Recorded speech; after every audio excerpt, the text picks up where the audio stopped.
Salvete omnes, salvete amici, nomen mihi est Decimus Aurelius Ingeniarius, praetor Australianus.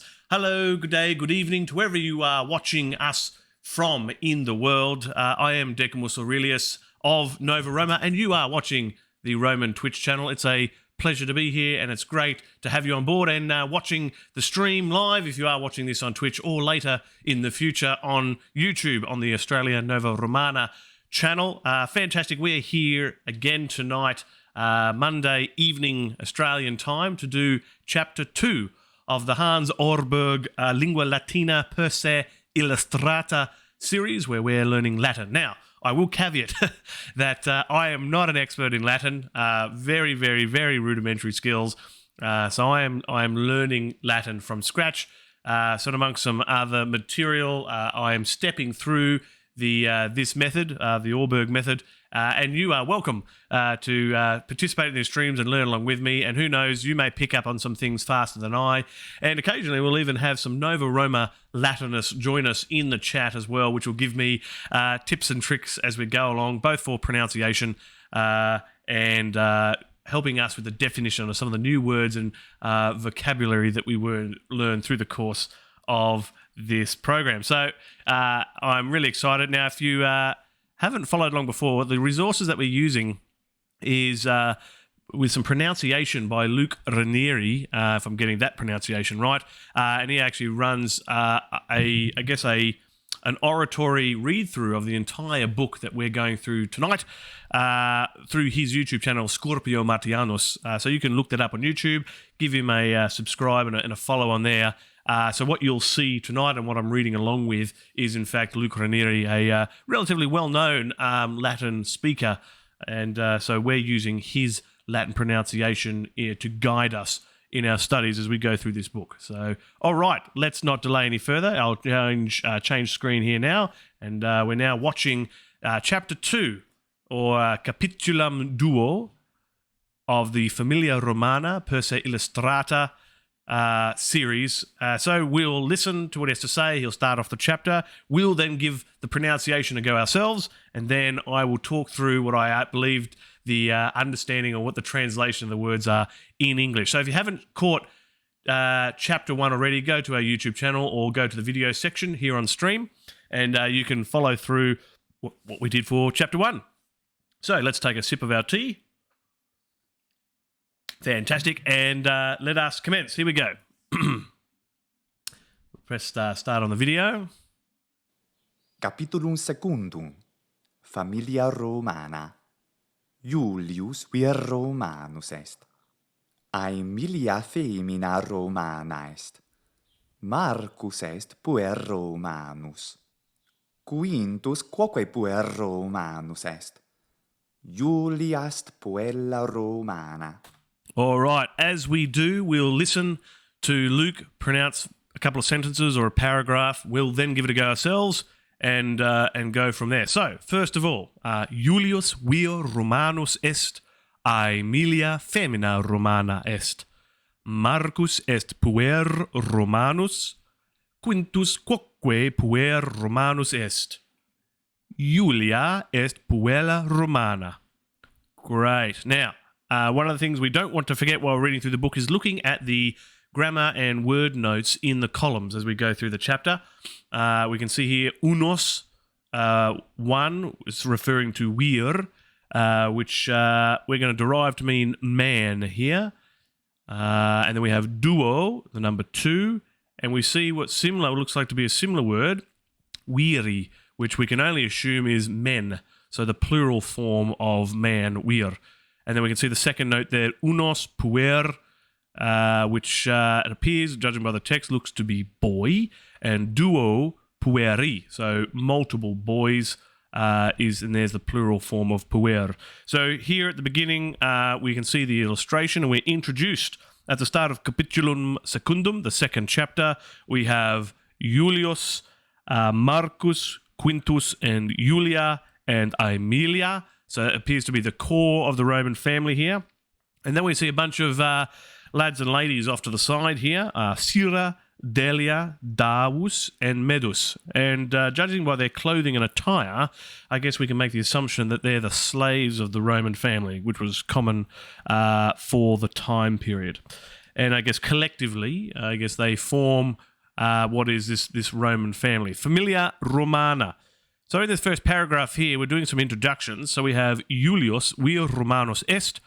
So that is essentially referring to Julius, I guess the man of the house here. Julius is a Roman man. So vir Romanus, a Roman man. Okay, that's pretty good, pretty easy. Then we have Aemilia femina Romano est. So Amelia is a Roman woman. Great, makes sense. Marcus est puer Romanus, and as we worked out, puer means boy. So Marcus is a Roman boy. And then we have Quintus quoque puer Romanus est. And we know from chapter 1, quoque, which we worked out to be like also. So Quintus is also a Roman boy. And then we finish off this paragraph with Julia est puella Romana. So Julia, not to be confused with what we're guessing is her father, Julius. So Julia is a Roman girl. And that all is making sense so far. All right, how are we going so far? With chapter 2. Are you guys following along at home? Excellent. All right, let's carry on. Marcus et Quintus non viri, sed pueri sunt. Viri sunt Julius et Medus et Davus. Aemiliat Delia et Syra sunt feminae. Est ne femina Julia? Non femina, sed parva puella est Julia. Okay, let's go through that. So we have Julius et Medus et Davus. Aemilia et Delia et Syra sunt feminae. Est ne femina Julia? Non femina, sed parva puella est Julia. All right. I think we missed the first sentence there. Marcus et Quintus non viri, sed pueri sunt. Viri sunt Julius et Medus et Davus. There we go. So we've captured all the words there now. So reading through that, we can see Marcus and Quintus are not men, but are boys. Great. Viri sunt Julius et Medus et Davus. So the men are Julius and Medus and Davus. Okay, so we know who all the men are in this illustration. Aemilia et Delia et Syra sunt feminae. So Amelia, Delia, and Syra are women. And then we asked a question here. So esne femina Julia? Is Julia a woman? And we say non femina, sed parva puella est Julia. We say not a woman, but a small girl is Julia, or Julia is a small girl. Okay, next. Julius Aemilia, Marcus Quintus Julia, Syra, Davus, Delia, Medusque sunt familia Romana. Julius pater est. Aemilia est mater.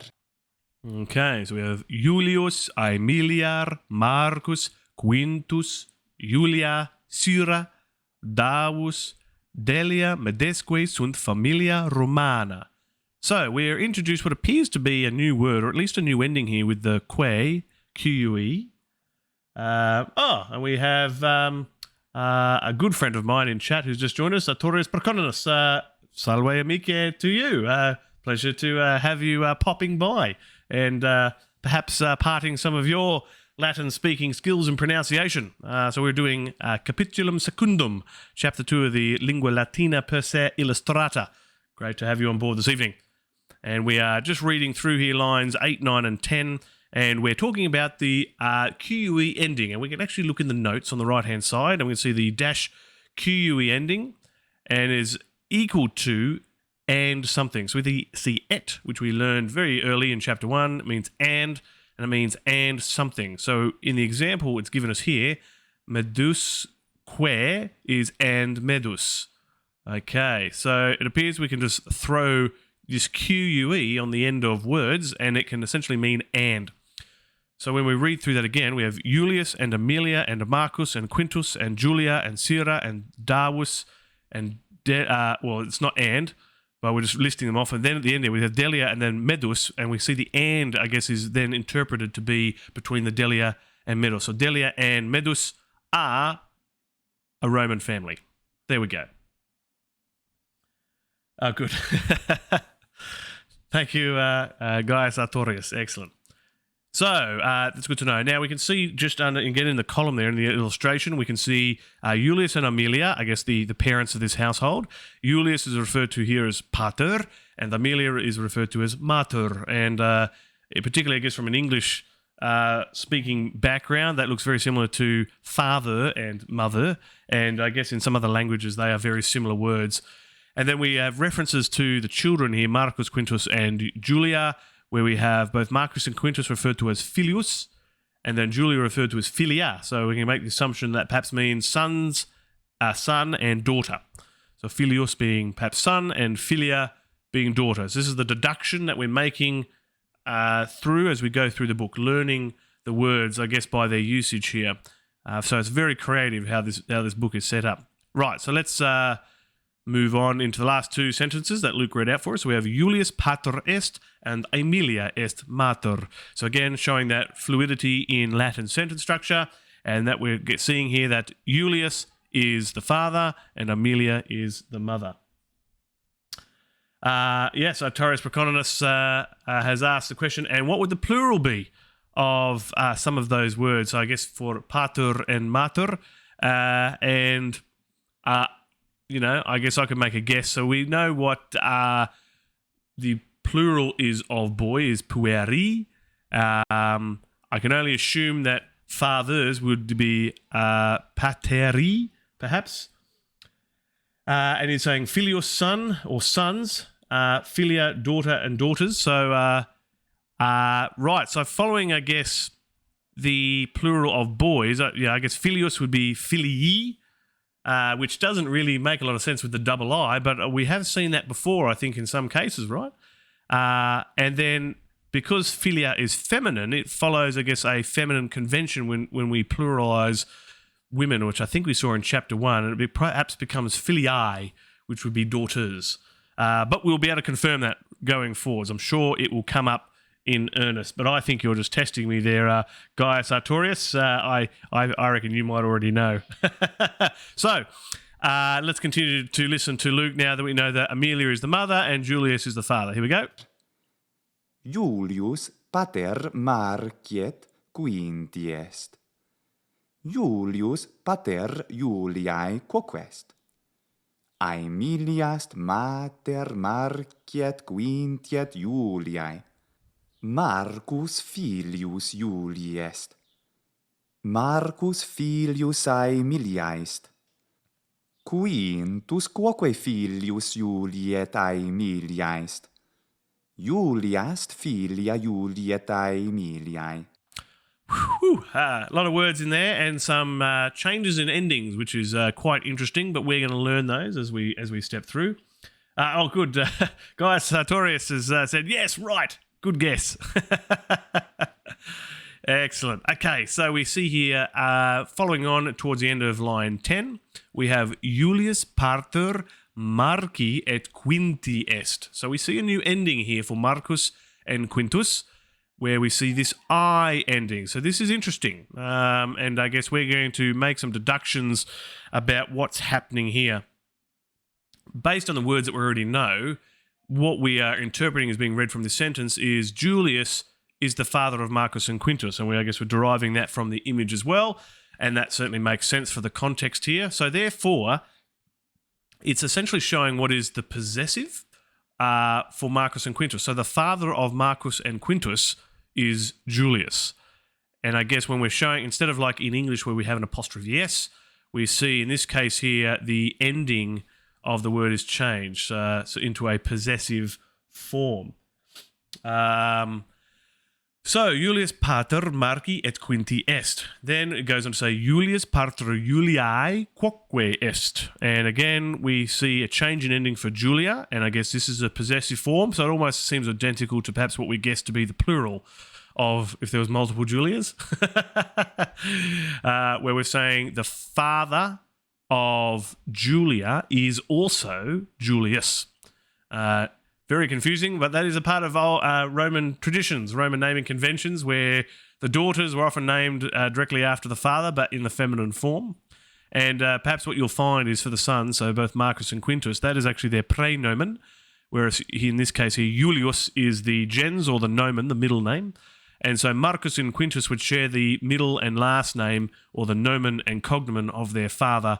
So you'd have whatever Julius is cognomen in, but that would be Marcus Julius and Quintus Julius. And I suspect if, let's say, Marcus is the firstborn, it is highly likely that the father Julius, his first name is also Marcus, because they would often share the exact same identical name. So the father is perhaps also a Marcus Julius, and his firstborn son is also a Marcus Julius. Kind of like how, particularly prevalent in North American society, where you'll have, John Sr. and John Jr., people adopting fathers and sons sharing the same names. So I guess we still do a little bit of that in modern society, albeit not as often as perhaps as they did in ancient Roman times. There we go. That's a good pickup, and I certainly have come across that before. So Guy Sartorius has reminded us that that possessive form is known as the genitive, and I think in Latin it's the genitivus.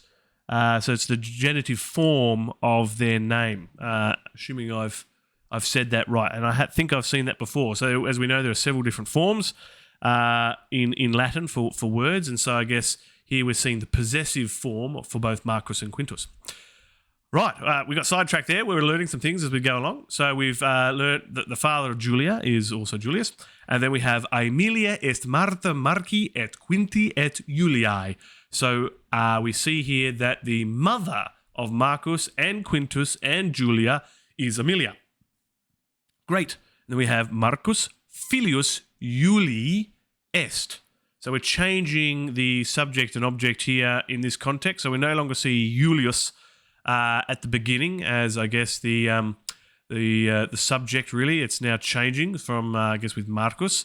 So we have Marcus filius Julii est, and I guess we've worked out that Julius means son, and we're seeing what is the possessive form for Julius. So we're saying that the son of Julius is Marcus, and then we can say Marcus filius Aemiliae est, and it would only make sense to say that the son of Aemilia, and we see that change in form again, that AE ending, the son of Aemilia is Marcus. So we are confirming the relationship status between Marcus and Julius and Aemilia.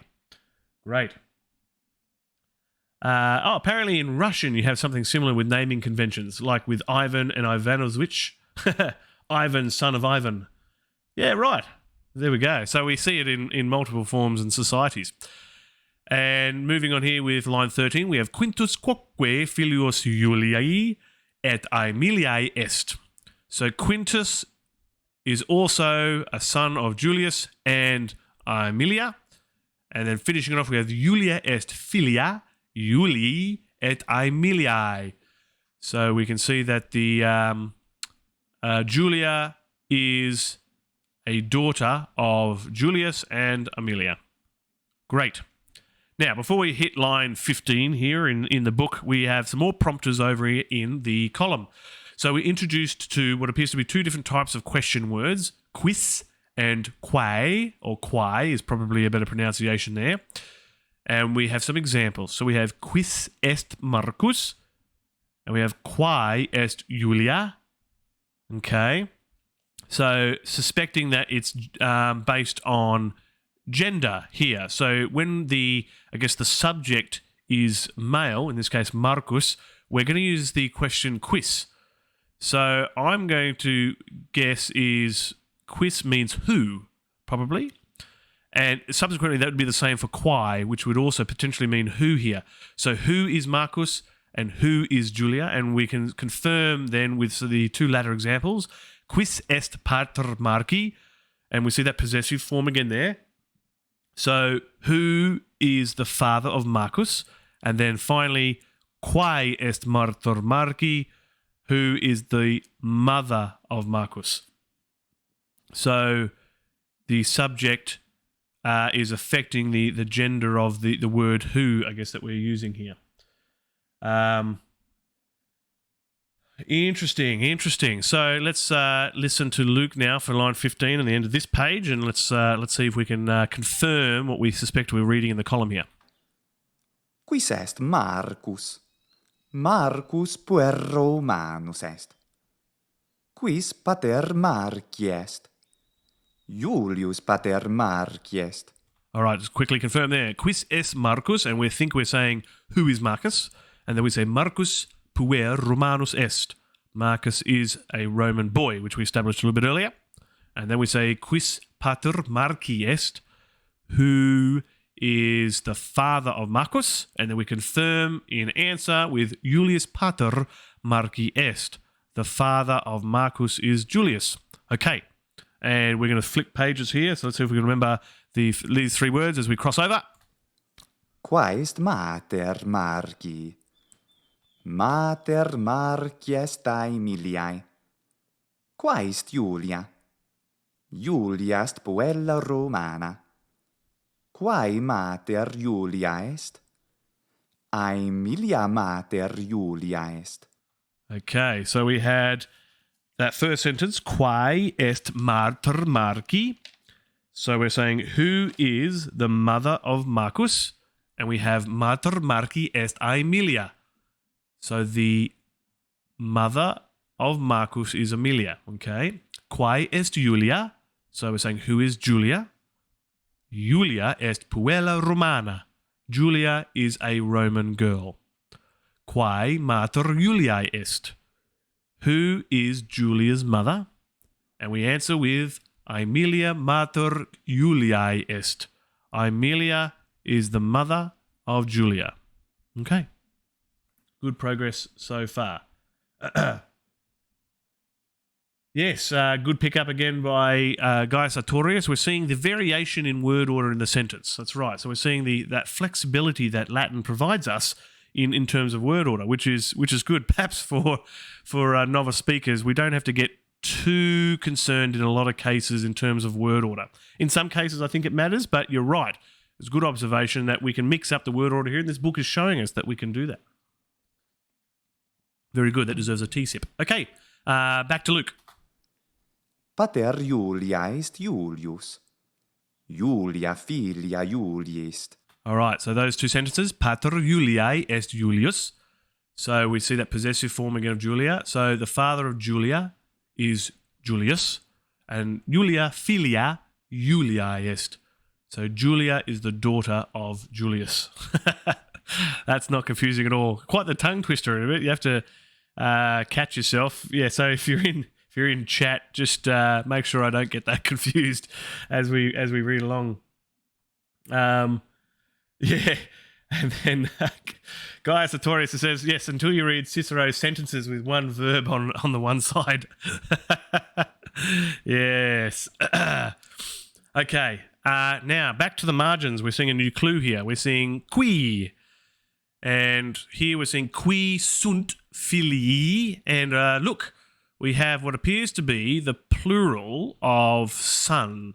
So filius, which was son, and I think this is filii, and we might be able to derive that, confirm that in the sentence structure here. Yes, I think so, and we'll read that in a minute. And so we're saying qui. So what we're judging by the next couple of sentences, this appears to be a variation of the form who again, and we can confirm the plural because of the sunt being there, and we often see sunt come in when we're talking about plural things. And then we're confirming further down the margins Juliaque and filiaeque, so we can see the and affixed onto the end of words here. It's reminding us that we can do that to various words. And then, of course, a reminder that duo is two. So let's test our hypothesis that qui is a plural variant of the word who. All right, let's back to Luke for the pronunciation. Here we go. Qui sunt filii Julii? Filii Julii sunt Marcus et Quintus. Marcus, Quintus, Juliaque sunt res liberi. Libri sunt filii filiaeque. Marcus et Quintus et Julia sunt liberi Julietae Emiliae. In familia Julii sunt 3 liberi, 2 filii et una filia. All right, just before the paragraph disappears on us, let's pause there and read through that. So we have qui sunt filii Julii sunt Marcus et Quintus. So we're saying, 100 bits coming through from Gaius Artorius Praconinus. Thank you very much, gratias tibiago, for the 100 bits and your support for the channel. Marvellous. So back to our words. We're seeing lots of I's now in this sentence. And we're saying that we believe it is who are Julius's, so we see the possessive there, who are Julius's sons. And so the plural of son. Who are Julius's sons? And let's see if we can confirm that. Filii Julii sunt Marcus et Quintus. So Marcus and Quintus are Julius's sons. All right, and that's so far making sense. And then we say Marcus, Quintus, Juliaque. So Marcus, Quintus, and Julia sunt tres liberi. So we're introduced to a new word here. Now, at the end of chapter 1, and we didn't go into this on stream in the recording, but we're introduced to some of the first couple of numbers. So uno, duo, unos, duo, and tres. So 1, 2, and 3. And we're getting a number here, and then this new word liberi. So we can start making some guesses here, but let's read the next sentence or so and see if it gives us more clues. So we can say liberi sunt filii filiaeque. Okay, Marcus et Quintus et Julia sunt liberi Julii et Aemiliae. In familia Julii sunt tres liberi, 2 filii et una filia. Okay, so judging by that, it looks to be that liberi means children. So it is a plural form, and that makes sense because of this ending I, the I ending. So it already appears to be in a plural form, and that would make sense for children. So let's test our hypothesis here. See if that makes sentence. All the sentences make sense. Sentences make sense? Yes. Marcus, Quintus, and Julia are 3 children. And then we are saying the children are sons and daughters. Okay. Marcus and Quintus and Julia are the children of Julius and Aemilia. Okay, so the possessive forms of Julius and Aemilia there. And in Julius's family, and there's another 100 bits cheered. Am I doing all right then? Thank you. Gratias again to Gaius Artorius. Everybody give him a Roman emoji in chat and thank him for his contributions. Excellent. So in familia Juliae sunt tres liberi. So in Julius's family, there are 3 children, 2 sons, and una daughter. So filia goes back to the singular variant, so daughter, and una is taken on a feminine form here for the case of daughter, which is also feminine. So instead of unus, we're seeing una, which is interesting to see that behavior of the word. All right, making progress. And he's come through with another 100 bits. Thank you again. Gratias to Gaius Artorius Praconinus. As a fun fact for those in or are interested in Nova Roma, he was a praetor last year. And I think he's actually running as a candidate for Tribunus Plebis in the supplementary elections coming up very shortly. So best wishes to my good friend Gaius Artorius in the upcoming elections for Tribunus Plebis. And may he acquire success in those elections. It'll be good to have him in that office. Okay, carrying on, reading through this page of chapter 2, or Capitulum Secundum, second chapter. Back to Luke, here we go. Oop, let's hit the right button. There we go. Est medus filius Julii? Medus filius Julii non est. Medus est servus Julii. Julius Dominus medi est. Julius Dominus servi est. Taus quoque servus est. Medus et Davus duo servi sunt. Julius est dominus medi et Davi. Okay, let's pause there and let's go through that. So we have Esne medus filius Iuli. Medus filius Iuli non est medus est servus Iuli.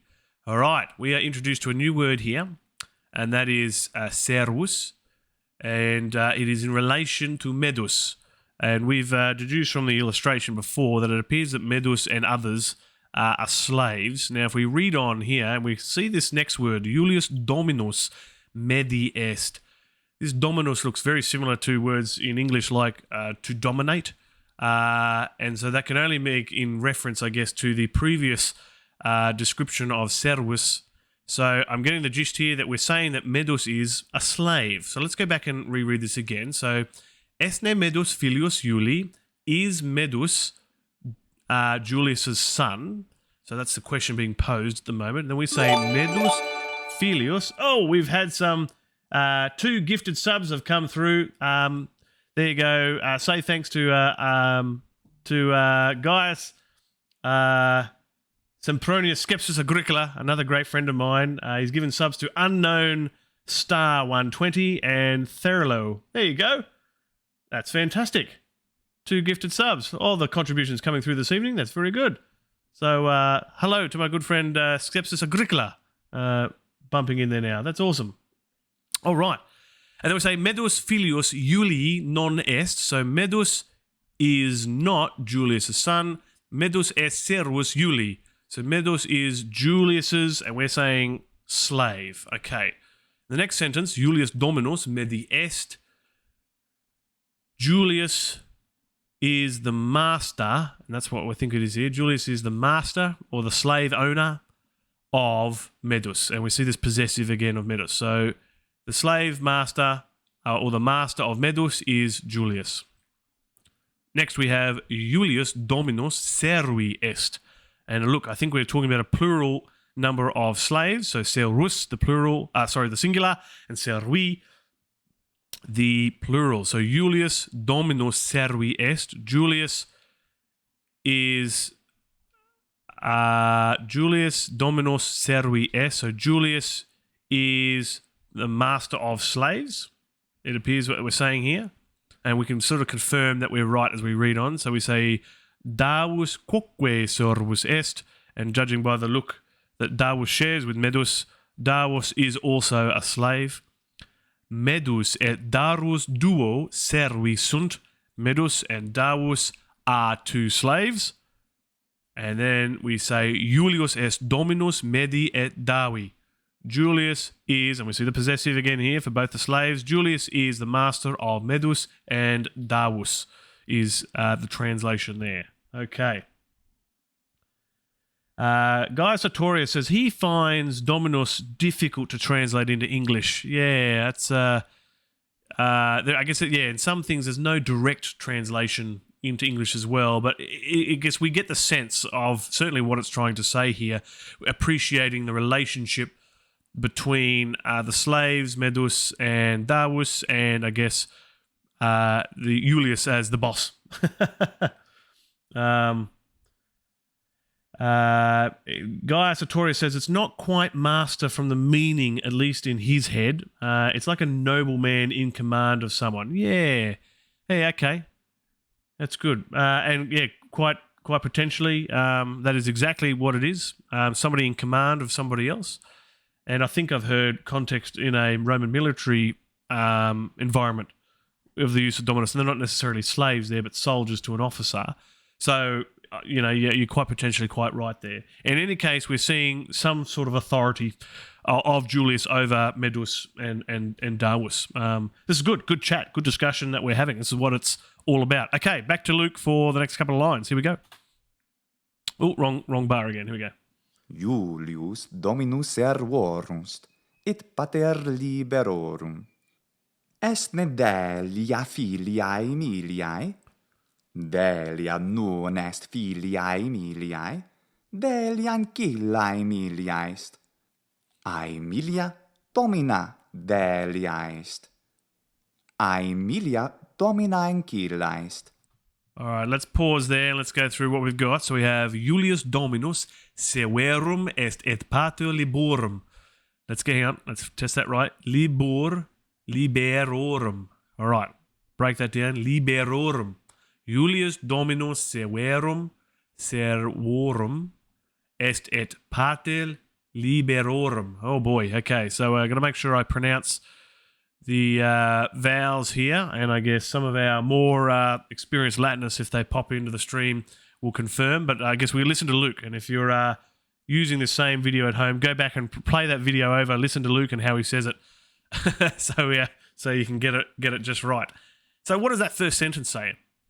Julius is the master. I think we're going to settle on master for the moment. So Julius is the master, or Julius is the slave master. So we're seeing a variation of slave here in what is the neuter and the neutral form. Julius is the slave master, and pater, the father, and we're going to see this variation of children, but it appears to be in the neuter form. So Julius is the slave master and father of children. Maybe it's the of. Yeah, so Julius is the master of slaves and father of children. Maybe that is what this neuter form here is doing for servus and liber, child. That's what I think it is. So Gaius Sartorius reckons it's not the neutral form. And so what I'm deducing here is that it's, I guess, of something. That's what I appear to be deducing here with these new endings for these words. So Gaius Sartorius reckons it's the genitive in plural. Interesting. So we have multiple slaves, which is servi, and then the genitive of multiple, so the possessive of multiple slaves. In this case here, so Julius is the master of slaves. And I guess that makes sense. When we're saying of something, we're really telling about there's that ownership there. So I guess I'm on the right track with my thinking. So the master of the slaves is Julius, and the father of the children is also Julius in this case as well. So the possessive form of the plural. Right. Goodbye to Sempronius Agricola, who's got a poor internet connection. Comes in, drops a few gifts, and then bugs out. That's good. It's always great to have him on board. Yeah, cool. And that's so as we've discussed here, it appears that's what Gaius Sartorius is confirming for us. Of the child, liberi, and of the children, liberorum. Cool. Good discussion. Okay, let's read on. So, esne delia filia Aemilia. So, is the daughter of Aemilia Delia, or is Delia a daughter of Aemilia? And then we say Delia non est filia Aemiliae. So, Delia is not the daughter of Aemilia. And we see the possessive form there. Delia ancilla Aemiliae est. So, we're introduced to another new word. So, based on the illustration, we still believe that Sira and Delia are also slaves, but they're not necessarily using the same word. But we do see this feminine ending. So, where we see one slave, servus, in what appears to be a singular feminine version, we have ancilla. Now, if we read on, Delia ancilla Aemiliae est, Delia is the something of Aemilia. We have Aemilia domina Deliae est. Aemilia is the female master or commander or boss of Delia. Aemilia domina ancillae est. So Aemilia is the something master. So what I guess we're picking up here is ancilla is the female version of slave. I guess they had two different words, one for male slaves and then a word for female slaves. And that fits the description here. We're saying Delia is the female slave of Aemilia. Aemilia is the master of Delia. Aemilia is the female slave boss or female slave master. And then we can go on to confirm with Sira quoque ancilla est. Sira is also a female slave. Delia et Sira duae ancillae sunt.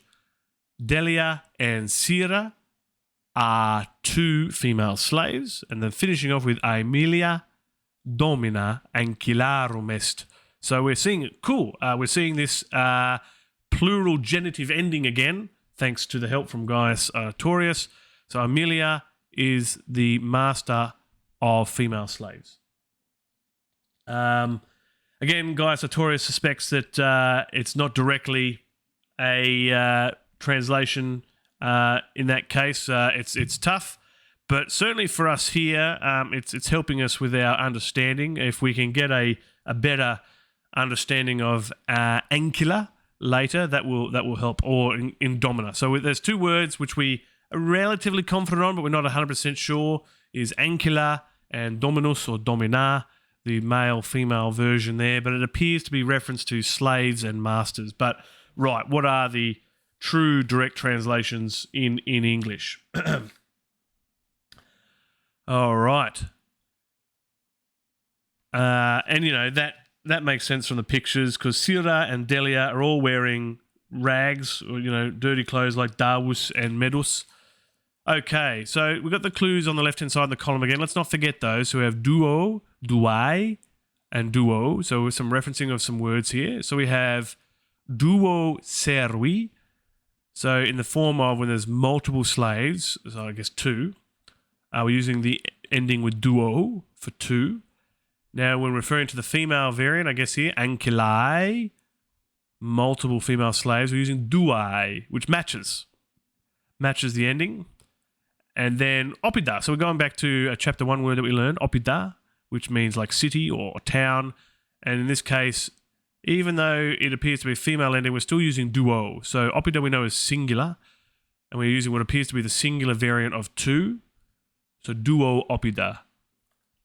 To city, individual city, because we have, opida is plural. Opidum is singular, so opida is plural. So even though we have the plural opida, we're still using duo here, which is interesting. So a rule, I guess, that we just have to be conscious of. Right, I managed to catch myself there. Who else caught it? Anyone else catch it in chat? Did I got that wrong? Opida is the plural of city, where opidum is the singular. Okay, and then new words here. We've got cuius, and then it's like a question. Iuliae, Aemiliae, cuios, Iuliae and Aemiliae. So it's showing genitive. Interesting. So Julius's and Amelia's. So what could that question mean? So who owns this? And since we're talking about slaves, that might be the context.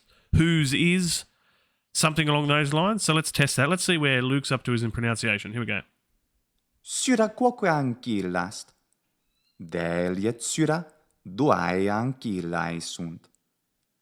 Aemilia domina ancillarum est. Ancillarum est. Okay, and now we're about to start this next session with the new word cuius, a question-style word, and we're trying to deduce what cuius means here. Let's test it out. Cuius servus est Davus. Davus servus Iulii est. Cuius ancillast syra. Syrast ancillae Aemiliae. Cuius servus est Davus. So the question is, something is, so whose, because I think we said who, so whose slave is Davus, and it's referring to a possessive answer, or it's implying a possessive answer. And then the next line says, Davus servus Iuliae est. Davus is Julius's slave. Question, cuius servus est Davus? So whose slave is Davus? So it's like a whose.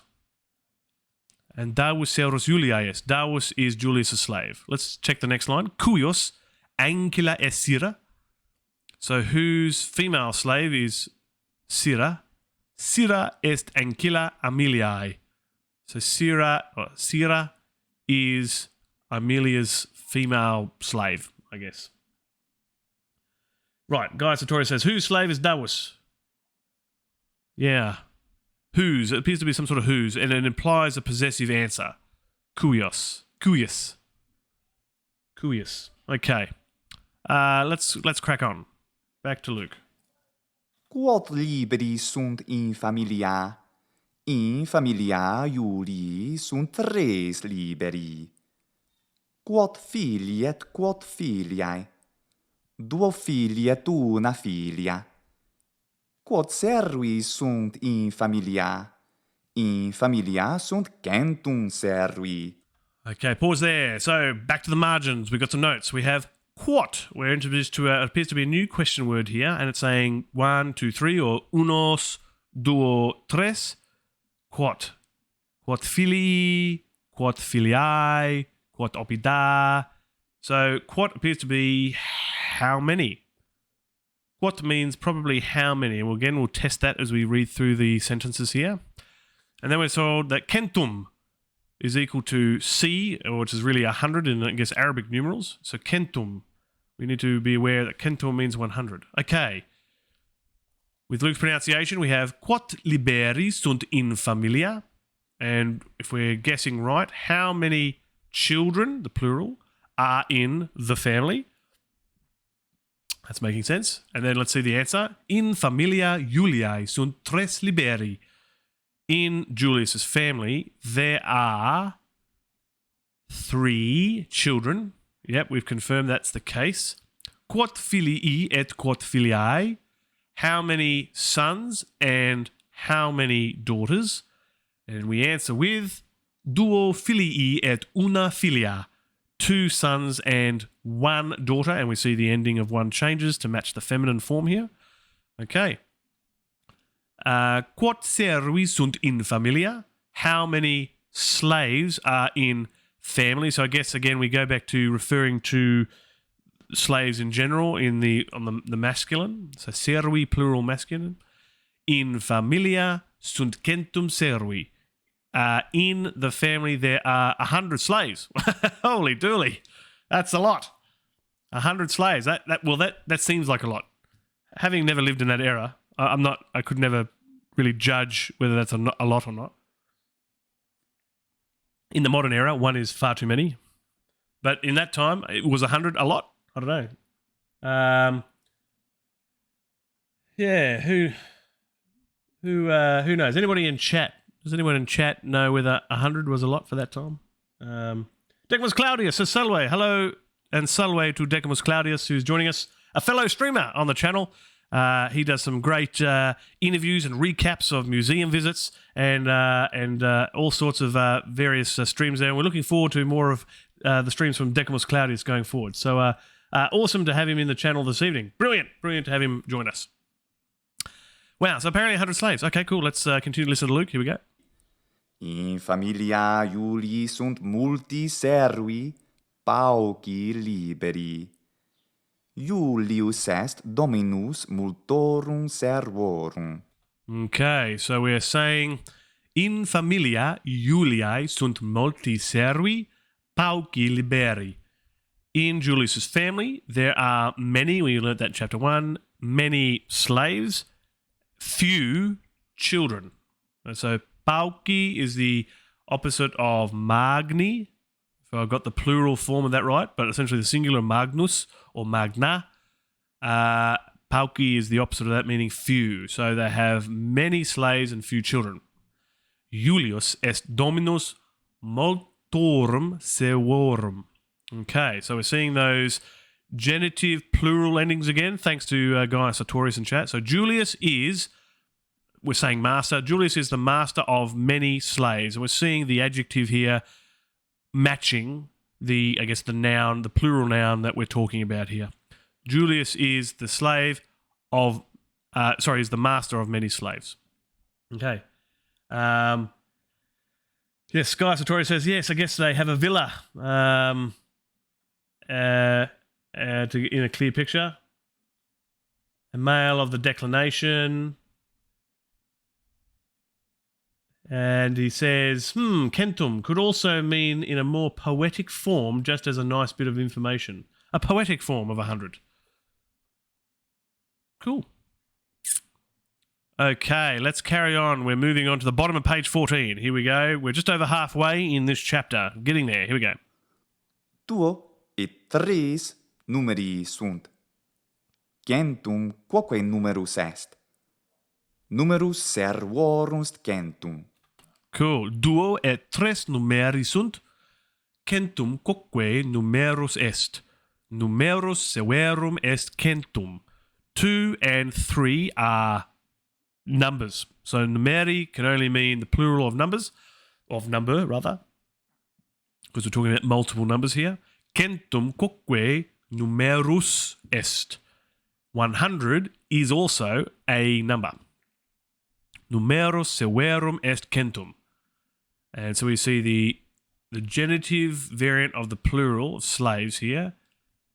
And because I guess we can say the number of slaves, so of implying a genitive, a possessive, the number of slaves is 100. Cool, and we just confirmed that before, so that makes sense. Okay, let's crack on to the next page. We're going to start with numerus liber something. Here we go. Let's see what Luke says. Numerus liberorum est 3. Cento est magnus numerus. 3 parvus numerus est. Numerus servorum est magnus. Numerus liberorum parvus est.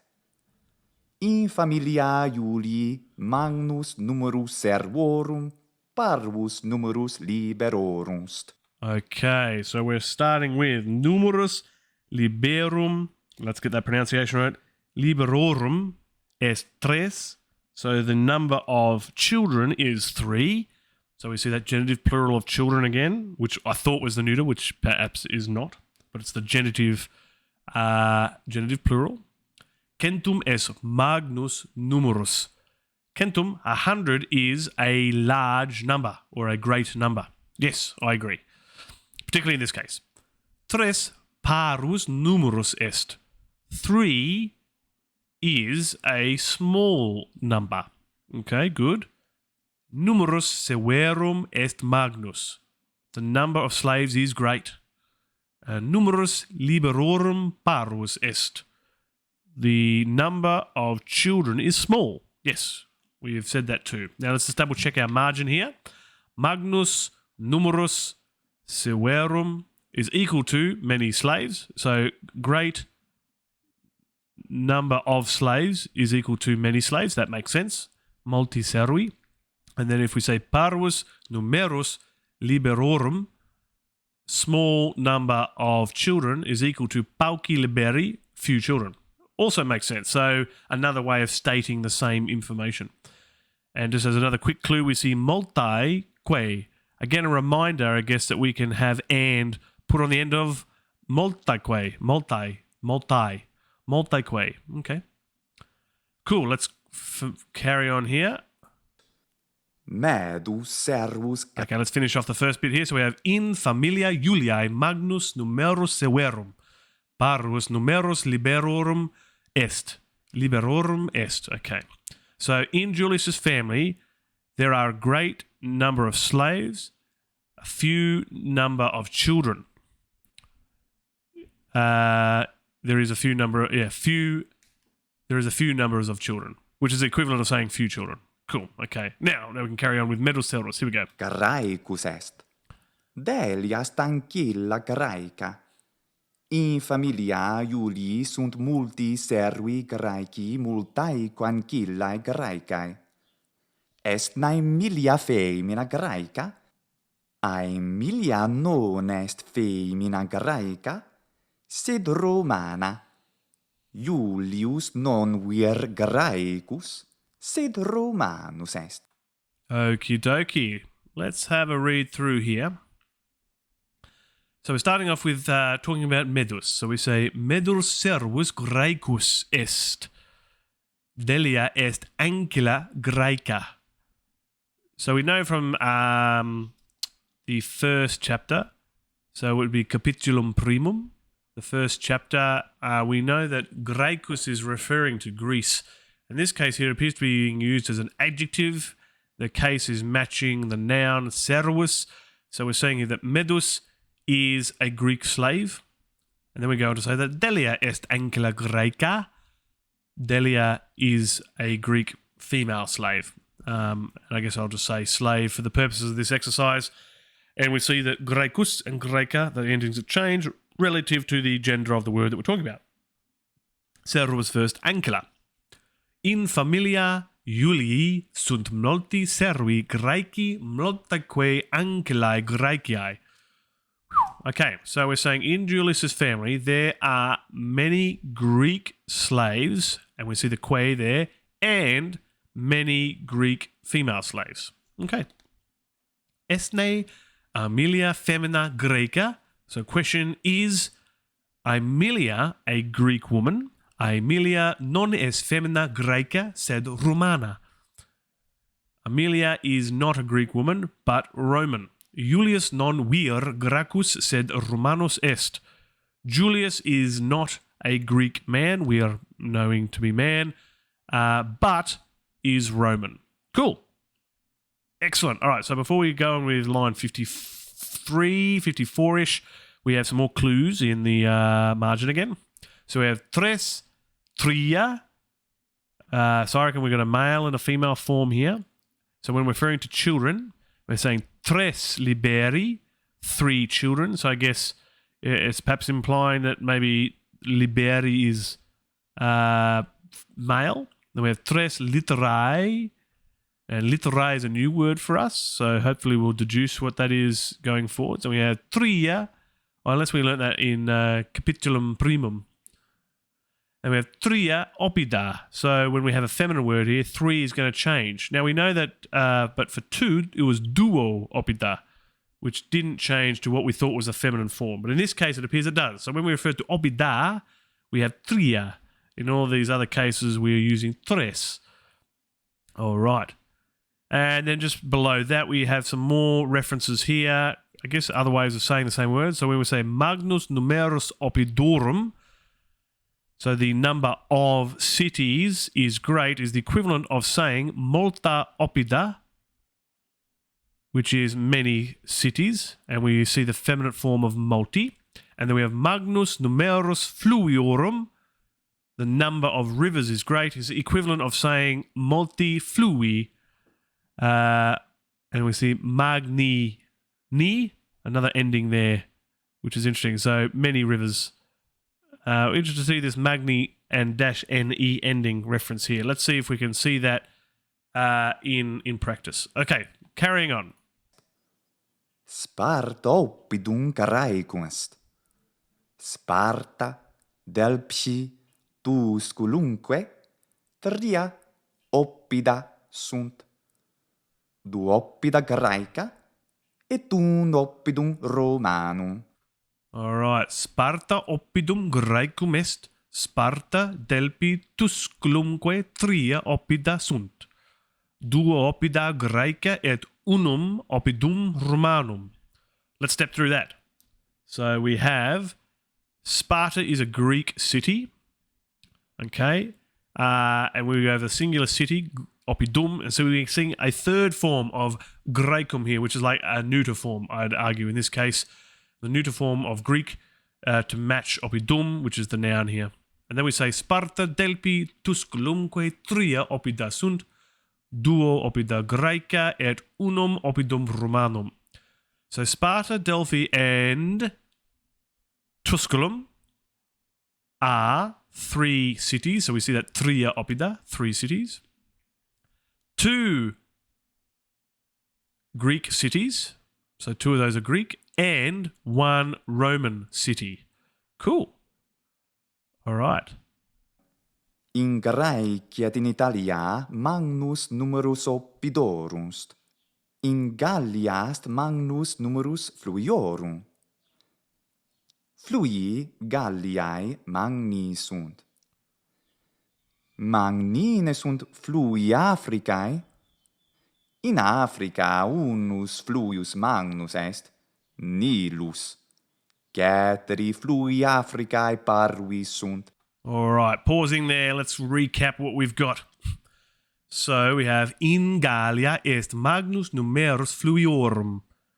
So in Gaul, you could say France, but I can say in Gaul is a great number of rivers. And we're saying that of rivers. So the plural possessive or the genitive form of fluios is fluiorum.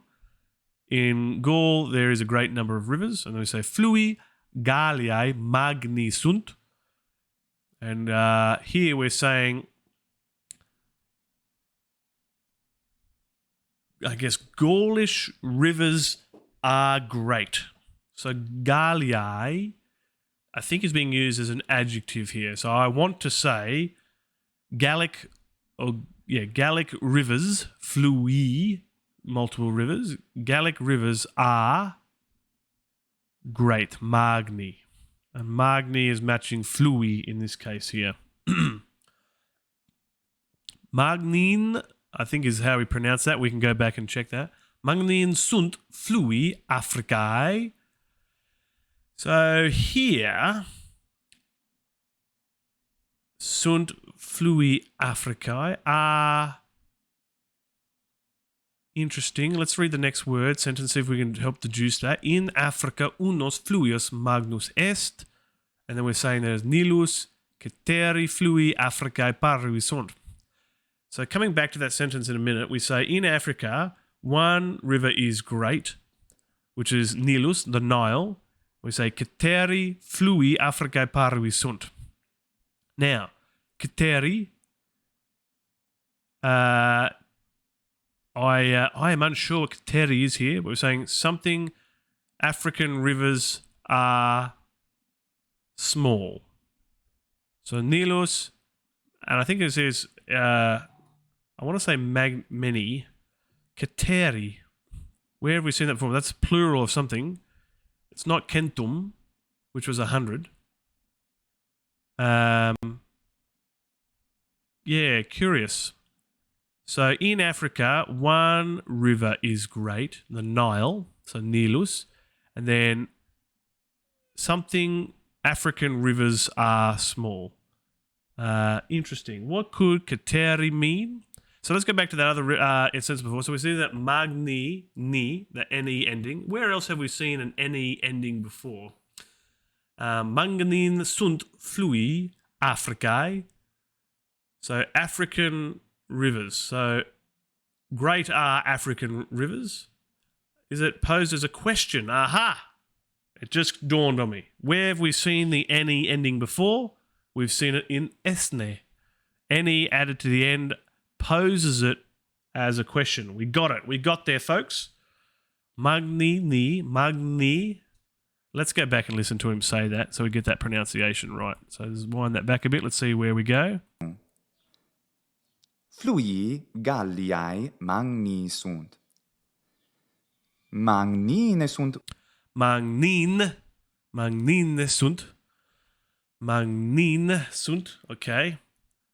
Flui Galliae magni sunt. Magnine sunt flui Africae. So we're asking a question here. Are the rivers of Africa great? Is what that sentence is saying. Are the rivers of Africa great? And we say in Africa, one river is great, the Nile. And then there we probably get a clue as to what ceteri means. Ceteri flui Africae parvi sunt. So in response to this question, we're saying in Africa, one river is great, the Nile. Potentially ceteri means the rest. The rest of African rivers are small. Actually, I think I recall somebody telling me about ceteri. Ceteri is the word, I guess in this case plural, also the word that features in etc. So cetera, or cetera, which we know as English as etc, is the minimal, which means and others.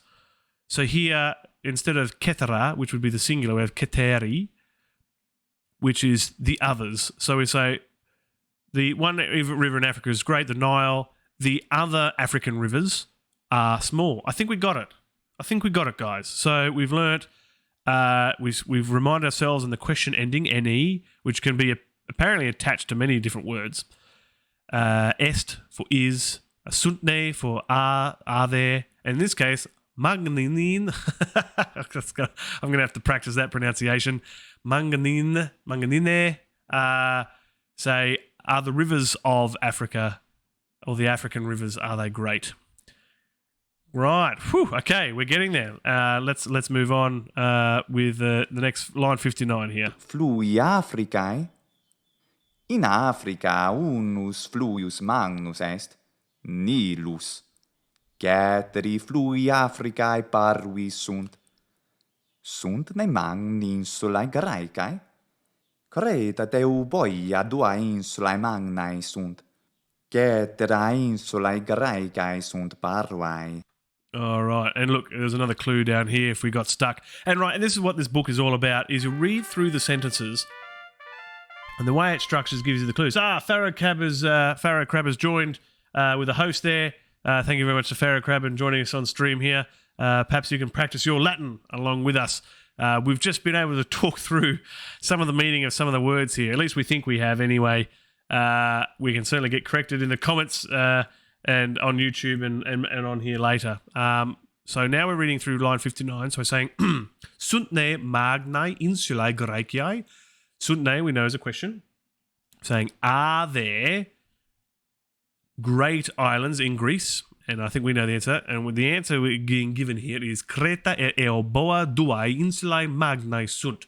Crete and Euboea are two great islands. And we see magnae, the adjective is matching the plural feminine variant here of insulae.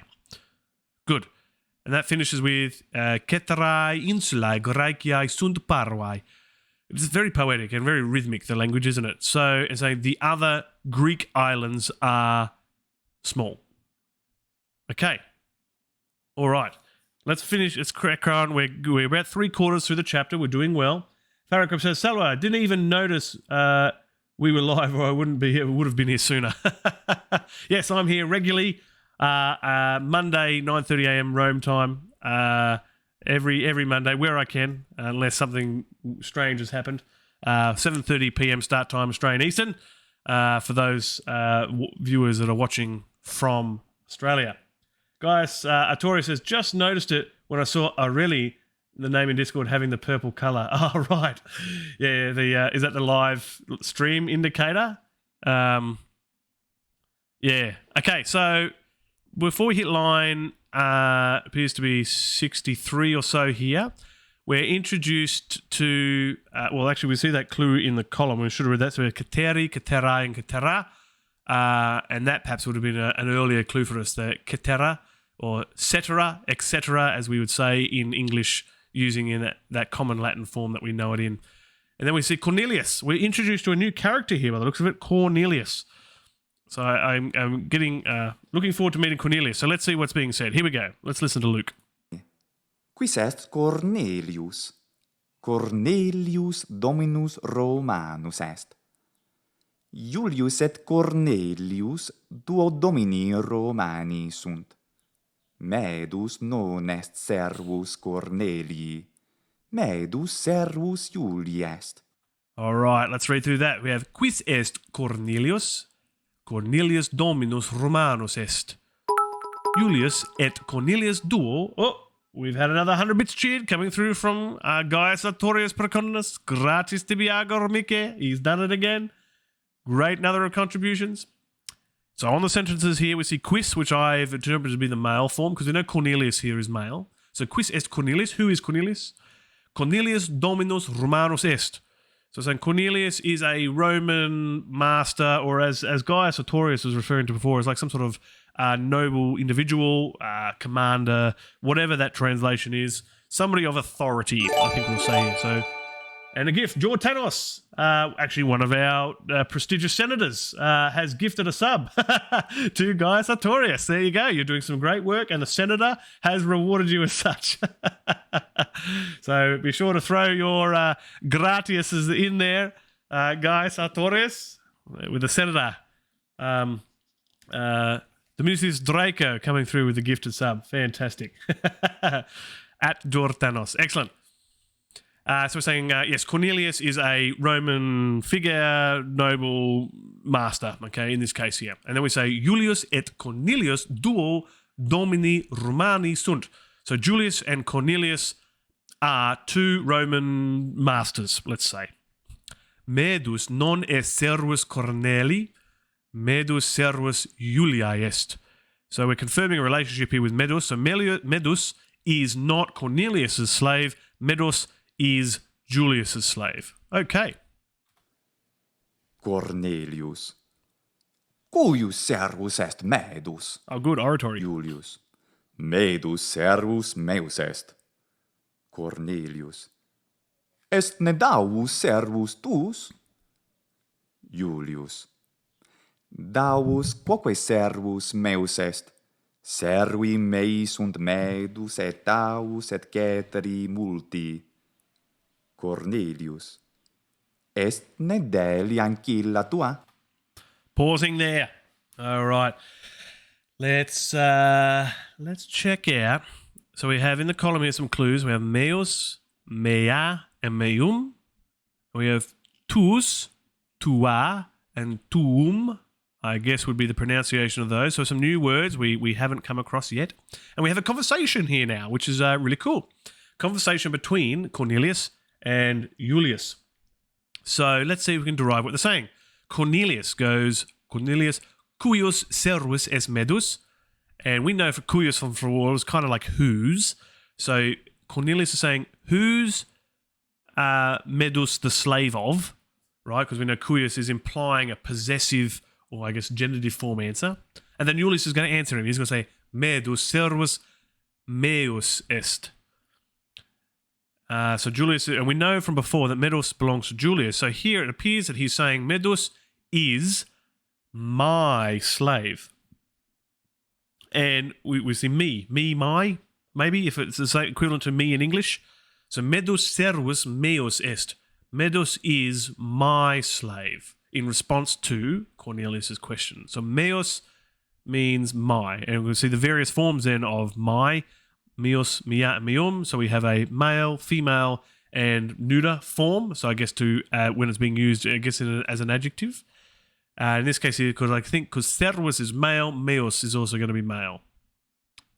Let's see if we're right. Let's read on. Cornelius then goes, Esne davus servus tuus.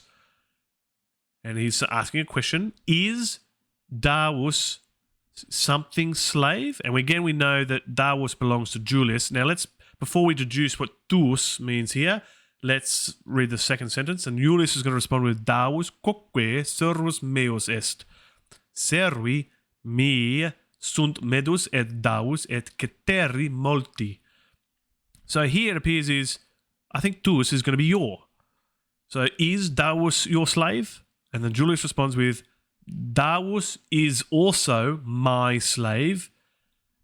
And then we see what appears to be another variant again.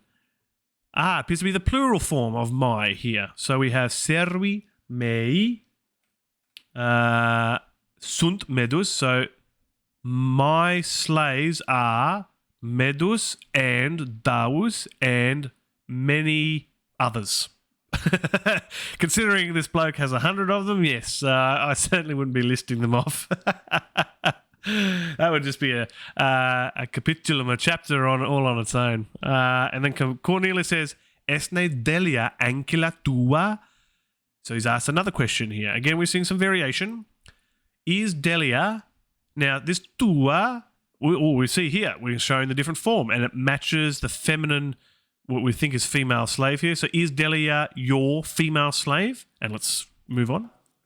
Julius. Delia ancilla mea, et syra quoque ancilla meast.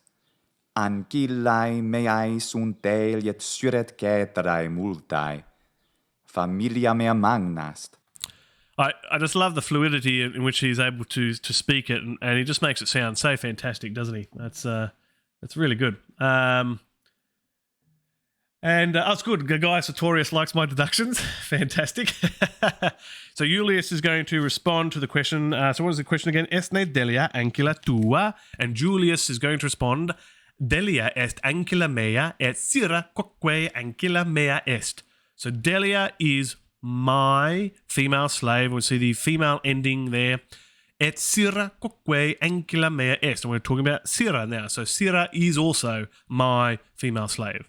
He goes on to say that ancillae meae sunt Delia et Sira et ceterae multae. So my female slaves, the plural there, are Delia and Sira and, again, many others. But we see here, instead of Cateri Multi, I think it was. Let me flick back on my page here. Yes, instead of Cateri Multi, which were in the masculine, we're talking about the feminine here. It's going to be Ceterae Multae and many others. Familia mea magna est. He's going to finish with, my family is great. Absolutely, it's great. Cornelius. Quod servi sunt in familia tua? Julius. In familia mea sunt centum servi. Cornelius. Quid? Julius. Numerus servorum meorum centum. Cornelius. Centum servi? Magnus est numerus servorum tuorum. Oh, let's go back before we get this last little section here. So let's finish off this part of the conversation. So Cornelius asks, quod servi sunt in familia tua? Quod we believe is how many? And we see tua, feminine, your. How many slaves are in your family?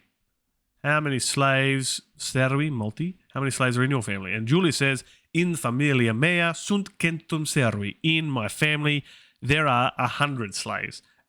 Now, Cornelius goes, quid? And I think that's like, what? Because that looks like a question. So I think it's like, what? And then Julius is going to respond to that with, numerus servorum, let's get the pronunciation right, servorum meorum est centum.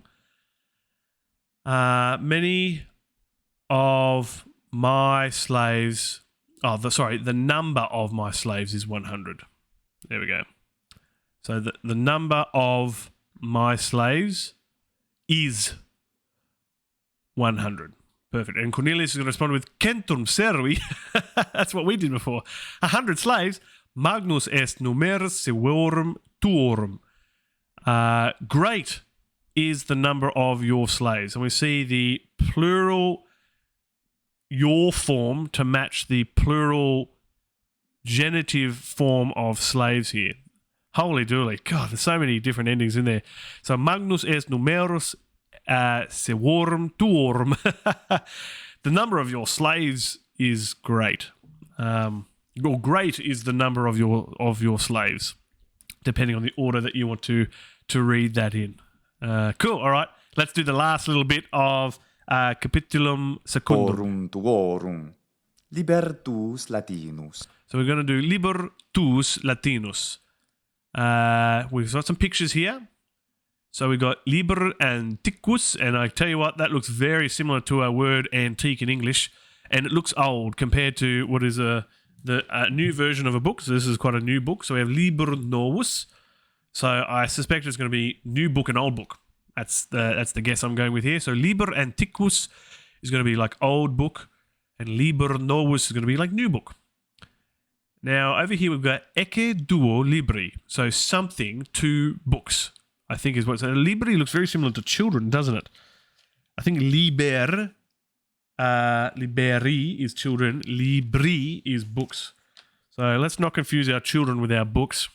And we have ecce duo libri, and there's an arrow pointing. So it's like, it's either this or here, presenting, I don't know, ecce duo libri, referencing two books.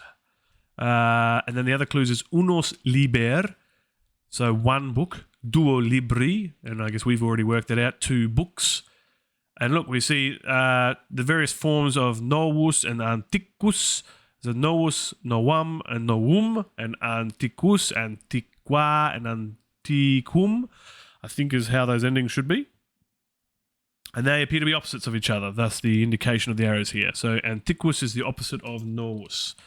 So let's read through Libertus Latinus, and seeing what's happening here. Ecce duo libri Latini, liber antiquus et liber novus. So ecce duo libri Latini, liber antiquus et liber novus. So we see that ecce again. Here, there's no there's no sunt. So we're saying something to Latin, Latini, something to Latin books. This is, look, two Latin books, an old book and a new book. Lingua Latina est primus libertus Latinus. Titulus libri tui est Lingua Latina. Libertus non antiquus, sed novus est. All right, so the next lines are Lingua Latina est primus liber tuus Latinus. Titulus libri tui est Lingua Latina. Let's emphasize that bit. Liber tuus non antiquus sed novus est.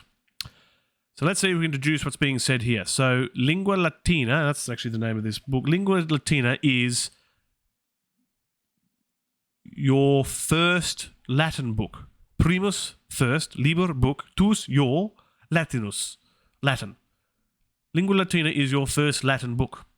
And then we have titulus, so that's a new word for us, titulus libri tui, and so tui is the plural form of libri here, so that's okay. Titulus libri tui est Lingua Latina. So your book is, so something of your book is Lingua Latina. I guess Lingua Latina is the name, titulus, the name of the book, the title of the book, could be what it is there. Now the other clue, which you guys can't quite see in the margin, it shows a page, and I guess that's it says pagina, and we'll see that as we scroll down. So I guess the Latin word for page is pagina. That doesn't help us here, but yeah, titulus is either title or the name of the book. I think it's more title. So let's see if that makes sense. So the title of your book is Lingua Latina. That kind of makes sense, doesn't it? So titulus libri tui est Lingua Latina. And then we finish with liber tuus non antiquus sed novus est. And that's pretty simple. All those words we already know. So your book is not old, but is new. Cool. All right.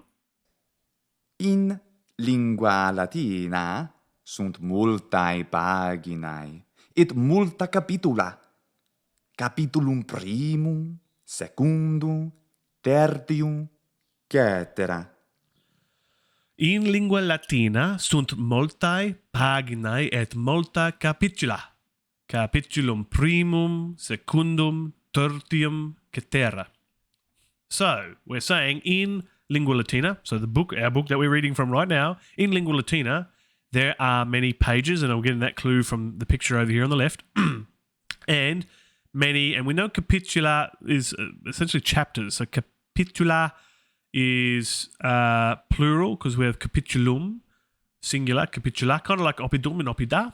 So capitula, chapters, and we have capitulum primum, first chapter, secundum, second, tertium, third chapter, cetera, and others. Cool, okay. Imperium Romanum est titulus capituli primi. Titulus capituli secundi est familia Romana. In capitulo secundo sunt 6 paginae. In pagina prima capituli secundi multa vocabula nova sunt. All right, let's pause there, let's catch up. So, in Lingua Latina sunt multae paginae et multa, we did that part. So we're saying Imperium Romanum est titulus capituli primi. So Imperium Romanum is I think we said title. The title, and we see capituli primi. It's kind of like that possessive form again. Oh, we're saying of. So Imperium Romanum is the title of the first chapter. And that makes sense because it was the title of the first chapter.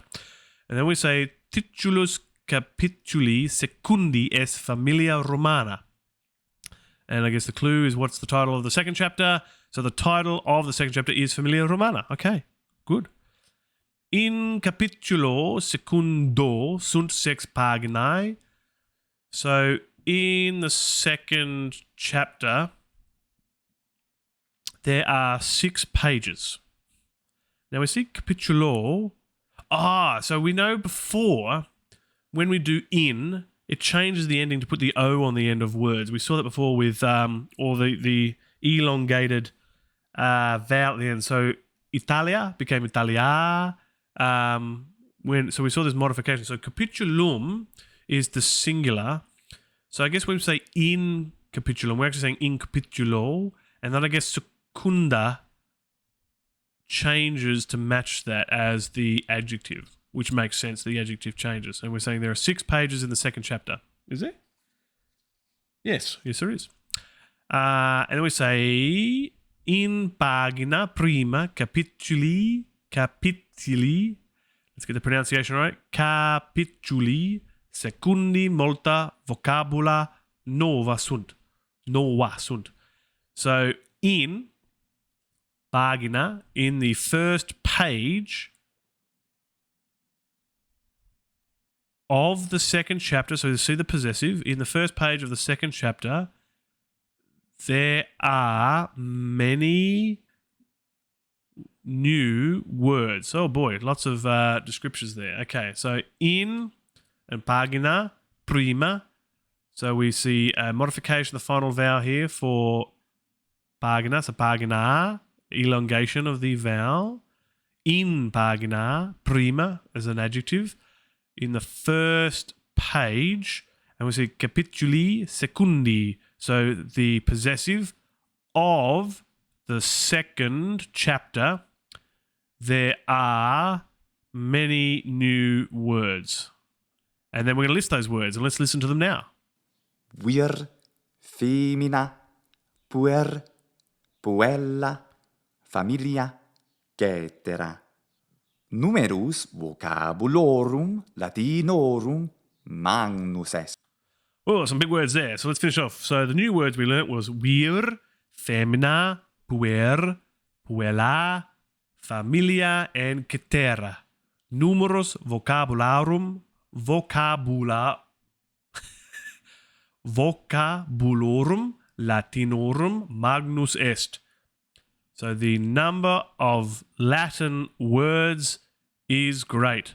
And again, possessive form, because we're saying of, so the possessive genitive form there. So the number of Latin words, so vocabularum, vocabularum, Latinorum, so the adjective is going to match the noun here, is the number of new words, Latin words, is great. There we go. Whew! We got through the end of Capitulum Secundum, the second chapter of Lingua Latina per se Illustrata, Familia Romana. So like I said in last week's episode, you can pick this up in both hardcover and ebook form from your preferred retailer. These books are fairly common, and the price is pretty good too. And what a great way to learn Latin. Such a creative way to write a book that we are now finding ourselves, so we're only 2 chapters deep, but we're reading whole words and whole pages of what is just Latin, and we are getting the gist of it. We are starting to read Latin, albeit at a children's level.